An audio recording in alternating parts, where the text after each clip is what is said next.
Welcome to On Chemistry. This is Organic Chemistry channel. We are looking some detailed concepts. Today we will see aromaticity, which in detail discuss Huckel rule, how you can apply it. We will explain it with 77 example. It will give you full details of aromaticity and its influence on properties. So stay tuned. What is inside this video? First, let us see what is aromaticity. Then we look at the types, particularly anilines. Then the interesting aromatic compound which will behave how, and aromaticity versus stability, and aromaticity versus kinetics, that is rate of reaction. Then acidity and stable canonical form and rotational barrier, dipole moment, finally NMR. We will see the various types including aromatic, anti-aromatic, non-aromatic, Homo aromatic and quasi-aromatic. First, let us see Huckel rule. Huckel rule is basis for the aromaticity. For that, you have to memorize the table. Normally, it involves pi electron, planarity, cyclic conjugation, stability, and NMR. So, the types include aromatic, anti-aromatic, non-aromatic, Homo aromatic, and quasi-aromatic.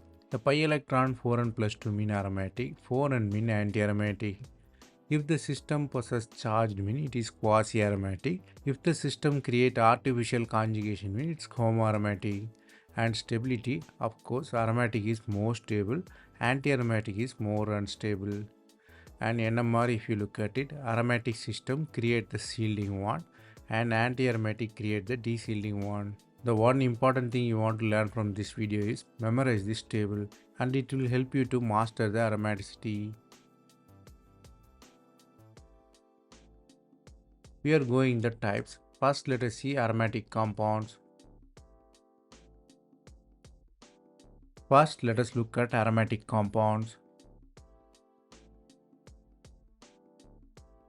How will you find the aromatic compound? First, you have to look compound is cyclic or not. Then look at the planarity and you have to analyze the delocalization, whether the electrons are rotating or doing the resonance. Then count the pi electron. Counting the pi electron is important factor. Then decide the aromaticity by Huckel table. Here I given simple benzene. It's a definitely cyclic compound. It is planar and electrons are delocalized, rotating in the ring, and it has 6 pi electron. So it is 4n plus 2. It is aromatic compound. Let us look at the library of aromatic compound to understand the concept better. Once you master the Huckel rule, finding the compounds will be easy. Just count the pi electron. Here I given 6 pi, 10 pi, 14 pi system, which is benzene, naphthalene, anthracene, phenanthrene, and new system which is individually aromatic, and biphenyl definitely individually aromatic, and azulene, and 18 pi, 14 pi, 10 pi system. The highlighted one, the middle electrons are don't participate, only peripheral electrons are participating. So the compound is aromatic. Finally achieve the delocalization and the compound is aromatic. So every of this compound is 4n plus 2 pi electron, planar, conjugated with the ring current. Then we will see the interesting aromaticity. Aromaticity with lone pair. Aromaticity with lone pair is the same concept. Here you have to count the pi electron with heteroatom. Here I given nitrogen. Same step-by-step procedure. Cyclic, planarity, delocalization and pi electron. The pi electron case is tricky because you should know whether the lone pair of electron participate in the delocalization or not. Once you finalize, you go by Huckel table, analyze the aromaticity. So the important fact you should know here is lone pair may or may not participate in the conjugation. Here I given the example with many heteroatom. Heteroatom can be nitrogen, sulfur, oxygen or even carbonyls. The carbonyl possess the partial positive charge help for the delocalization. Later we will learn better. It can be monocyclic or bicyclic or tricyclic. Mostly if you have lone pair, most of the time it will participate in the delocalization. So you count it and count the pi electron. So exactly same like aromaticity, only you should account the lone pair here. Then we will see anti-aromaticity with the help of Huckel rule. Here finding the anti-aromaticity will be easy because you will go through the same procedure like aromaticity, that is cyclicity, planarity, delocalization, and pi electron is tricky. It has multiples of 4, which is 4, 8, 12, continuous multiples of 4. Then apply to the table, you will find anti-aromatic compound.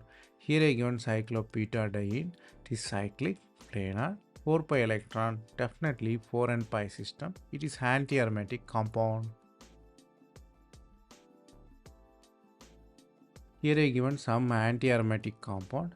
All are cyclic and anilines. The first one is 12 pi. 12 pi is 3n system, so it is 12 pi. Then 16 pi, 12 pi, 8 pi.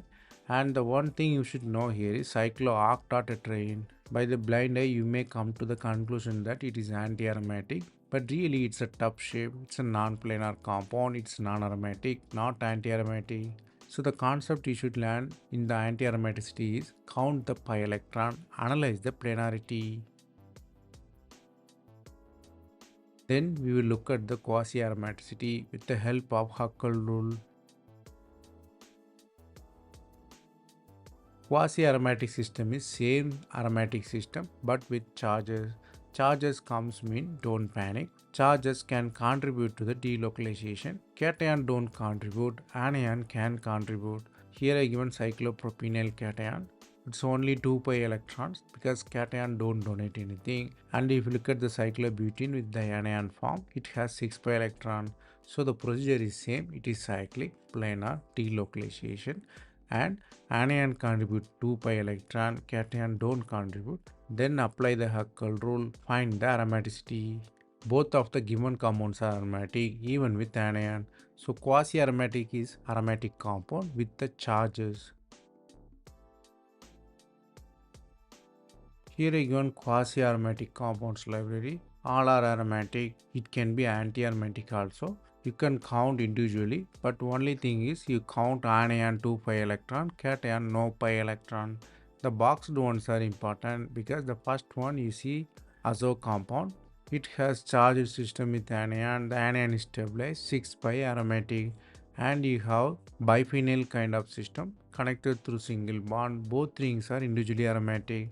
Then cyclopropenyl fluoride is aromatic because of fluorine can pull the electron, it become negative, so it is aromatic. Then cycloheptatraene with carbonyl form, it is also aromatic even though with partial charge. So the quasi-aromatic is the interesting system. It can be with full positive and negative charge and also with partial positive charge. We will look some quasi-aromaticity, anti-aromatic compound.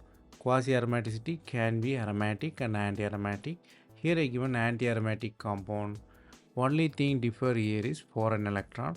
Other factors will be same. Anion contribute to the 2 pi electron. Cation don't contribute. So totally 4 and pi electron. First one is 4 pi system, cyclopropene, then cyclopentadiene, then cyclopentanone system, then cation anion in the same system. You can consider it like pi bond, but for understanding I given. Then 6-member system. Interestingly, hetero system with cation and hetero system with anion. So all systems are anti-aromatic with the quasi compounds.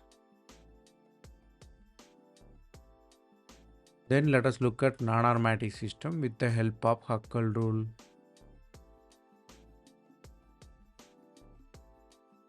Non-aromatic system mostly you can identify with elimination because if it is not anti-aromatic, aromatic or homoaromatic or quasi-aromatic, definitely it is a non-aromatic system.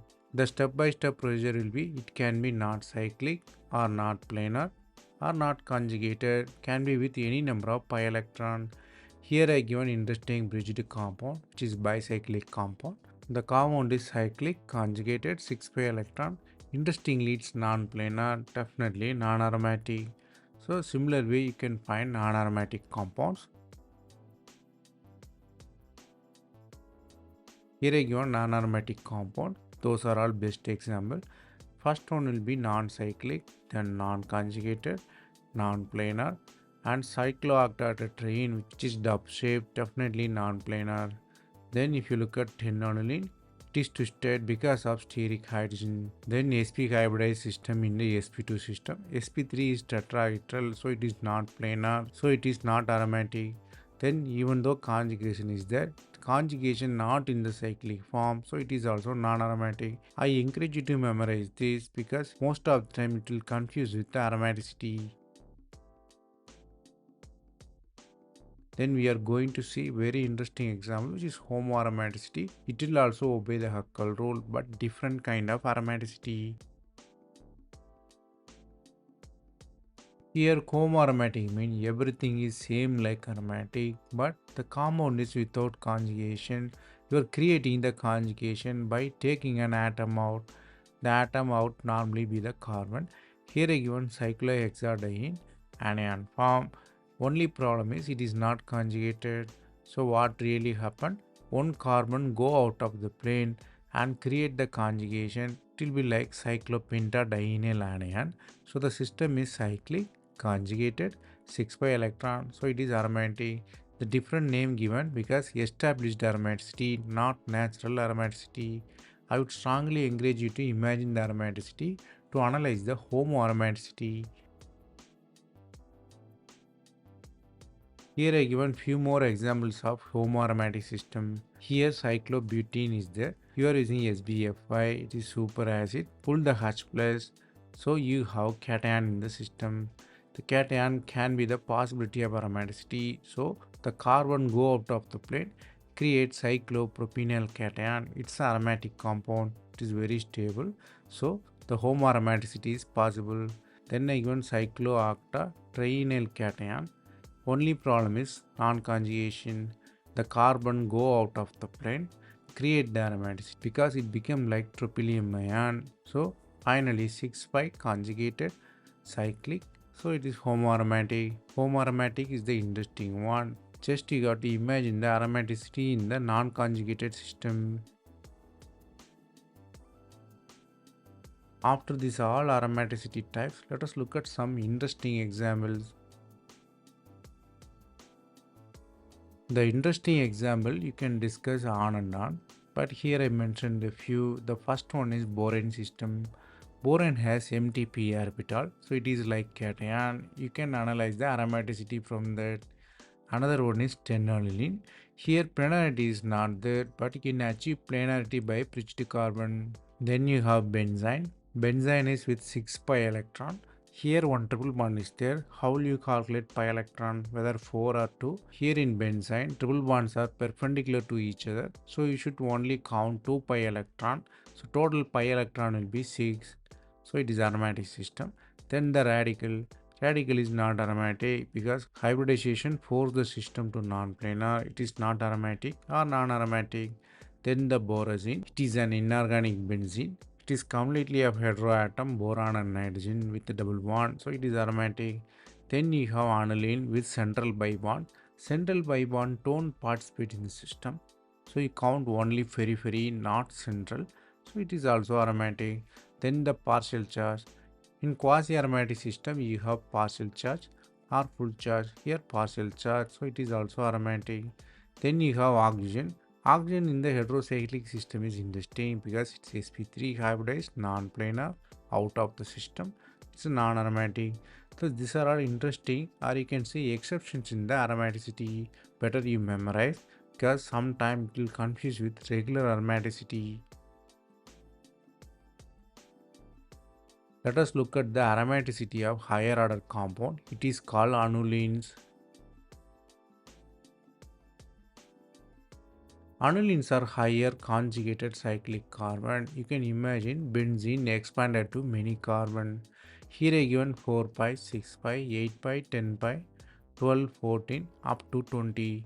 So here if you count only pi electron you will commit the mistake because 8 pi and 10 pi and 16 pi are non-aromatic because it is not a planar system. So you should not confuse with that. Regularly it will obey the Huckel rule.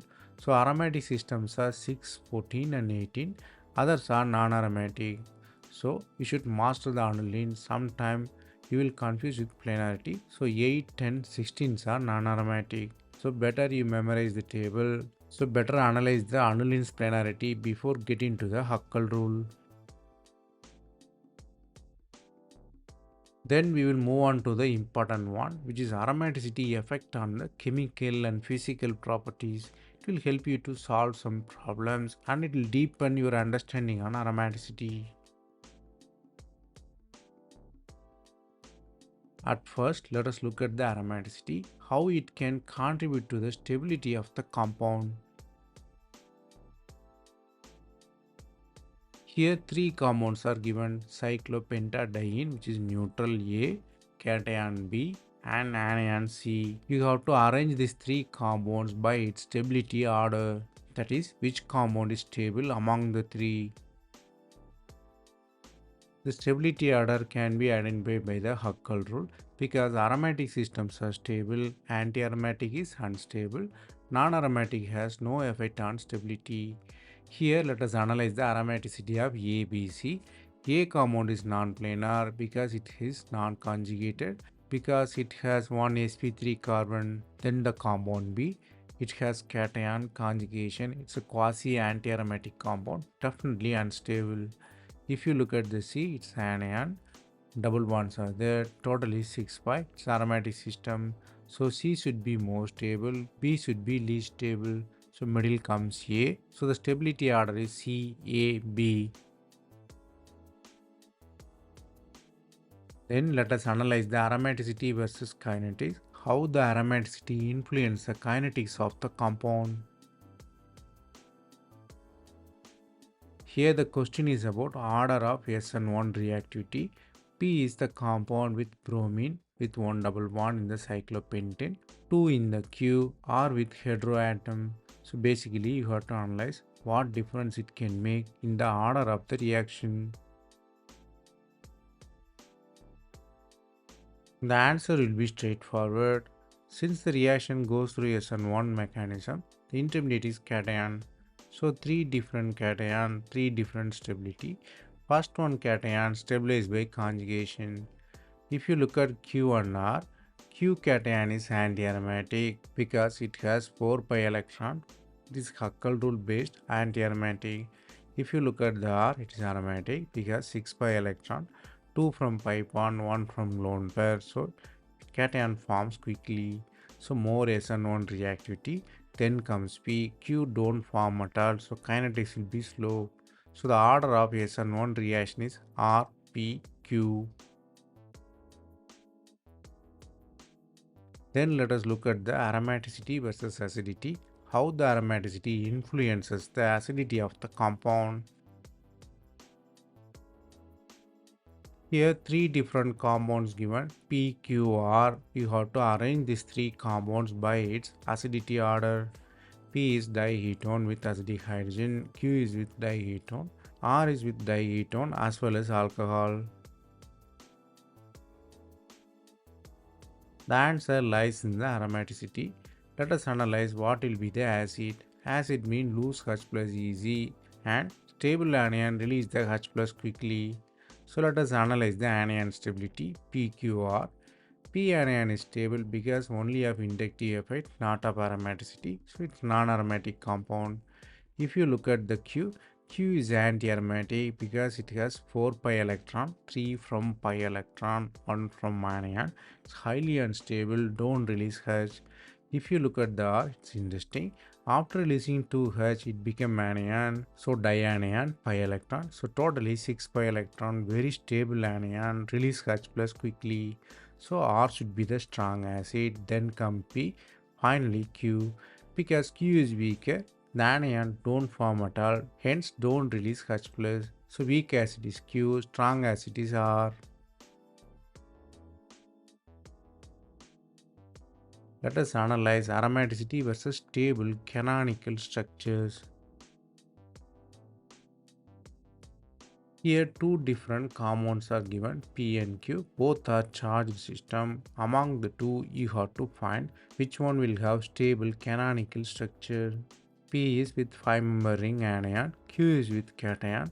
P is with 3-member ring cation, Q is with anion. Both are opposite charge to each other, and we have to find which structure will be stable. Let us analyze aromaticity in both cases. Aromatic compounds are stable, anti-aromatic compounds are unstable. So if you separate the charge in P, you have two aromatic system. Aromatic compounds are very stable, so the structure is extremely stable. On the contrary, if you look at the Q, both rings are anti-aromatic, it won't form at all, so it's highly unstable. So the stable canonical structure is P due to both rings are individually aromatic. Then we will see how aromaticity can influence the rotational barrier of the compound.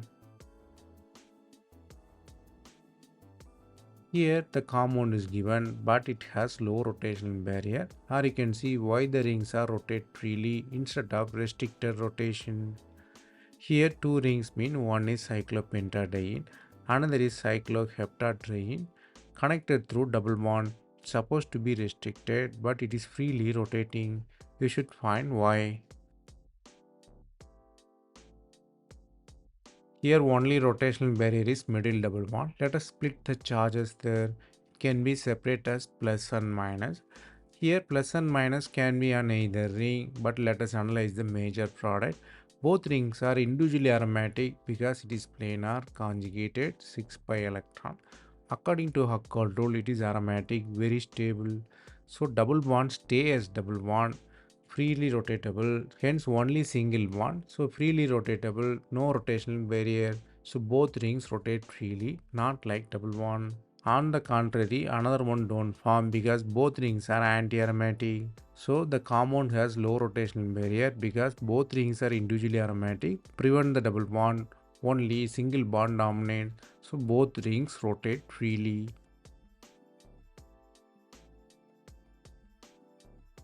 Then we will look at aromaticity versus dipole moment. How the aromaticity can influence the dipole moment. Here they given two compounds P and Q. You have to find why the compound has unusually very high dipole moment. Dipole moment established from charges. Permanent charges create the dipole moment. Let us look at the first compound, which is P. Here charges can form, but when the charge is formed, it is very stable because of individual aromaticity. Both rings are individually aromatic, so charges stay as permanent, so very high dipole moment. If you look at the second compound, middle ring can separate as charges. It is aromatic system because both have 6 pi 2 pi electron, very stable. Charges stay permanently. So permanent charges create the dipole moment here. The concept you have to learn here is permanent charges create the dipole moment. Permanent charges can be created by aromaticity. Then we will look at aromaticity versus NMR. How the NMR can be influenced from aromaticity. Here the compound is given 10 aniline with rigid carbon. Two set of hydrogens given. One set will be 7.1 delta H, that is proton NMR value. Another with minus 0.6. You have to analyze why there is two different set of proton NMR values. The answer is easy once you know the Huckel rule and aromaticity. The compound is aromatic because of 10 pi electron. The hydrogen with minus value, they are in the ring current. According to Huckel rule, NMR will be in shielding region for the aromatic compound, so it has negative NMR value. It's highly shielded, the value will be low. On the contrary, the outside one, which is 7.1 delta value, because the outside the ring current, higher the chemical shift. So the concept you have to learn here is aromatic current can create the shielding effect and the chemical shift will be low. Then let us look at the second example. Here cyclooctatetraene is given with two hydrogen, different set of delta H values. Here the problem is in the plain side because the compound is homoaromatic. Homoaromatic means the carbon go out of the plane, create the aromaticity.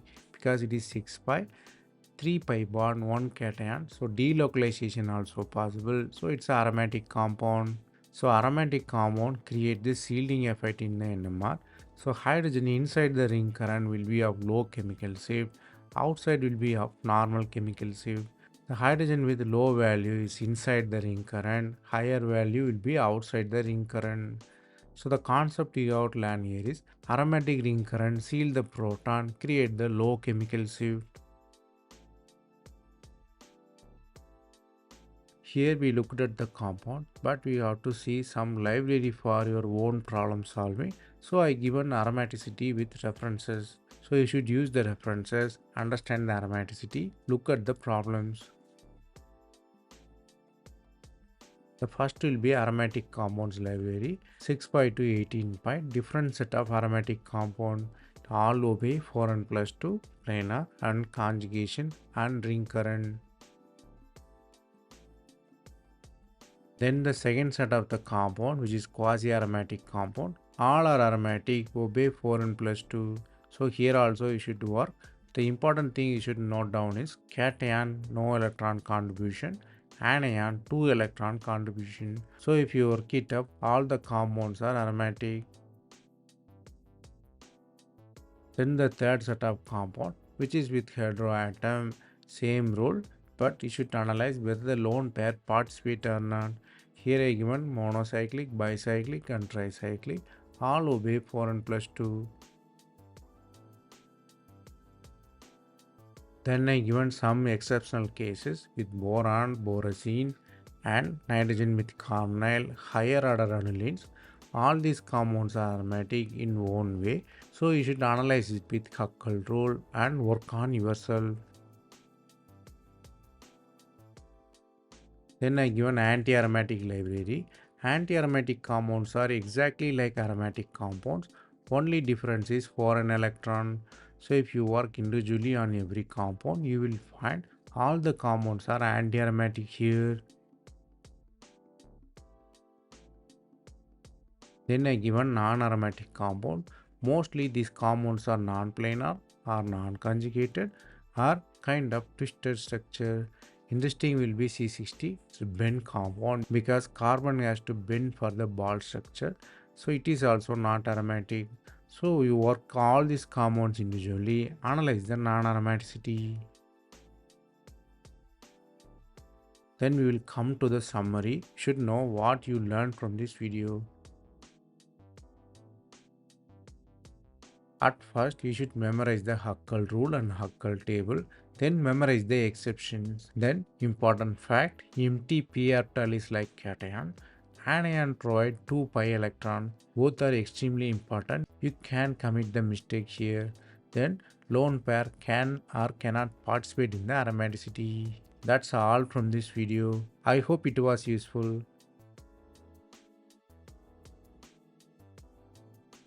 That's all from this video. Thanks for watching.